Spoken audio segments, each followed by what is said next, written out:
আপনারা যারা সৌরশক্তি বায়োগ্যাস প্ল্যান্ট ইতিমধ্যে অর্ডার করেছেন বা করবেন, সবাইকে আমরা বলে থাকি ট্রান্সপোর্ট খরচ, পাইপ, চুলা, মিটার সহ সব কিছুই আমরা দিয়ে দিব।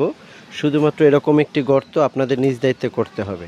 তো ওনারা গর্তটা কমপ্লিট করেছে এবং ট্যাঙ্কিটা পাওয়ার পরে যেটা আপনাদের করতে হবে সেটা হচ্ছে ট্যাঙ্কিটা এরকম গর্তের কাছে নিয়ে রাখতে হবে। তবে এইখানে যে সমস্যাটা করছে, যেহেতু আমরা দুই পাশে কাজ করব, ট্যাঙ্কিটা এমনভাবে রাখতে হবে যাতে দুই পাশে কাজ করার মতো জায়গা থাকে এবং ট্যাঙ্কির এই মাথাটা, গোড়াটা থাকবে ঠিক গর্তের দিকে আর মাথাটা থাকবে উল্টা পাশে। ওনারা কি করছে, মাথাটা গর্তের দিকে রাখছে। এটা কিন্তু ফেলতে গিয়ে একটু ঝামেলা হবে।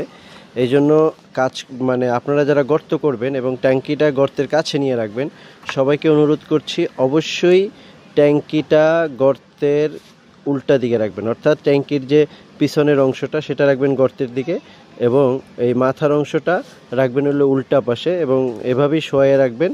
তাহলে ফিটিং করে সহজেই ফেলে দিতে পারবো। লোক না হইলেও চলবে, একজন দুইজন লোক থাকলেই সহকারী হিসেবে চলবে। তো যারা ইতিমধ্যে সৌরশক্তি বায়োগ্যাস প্ল্যান্টের সাথে যুক্ত হয়েছেন বা যুক্ত হবেন, তাদের জন্য আজকের এই ভিডিওটি।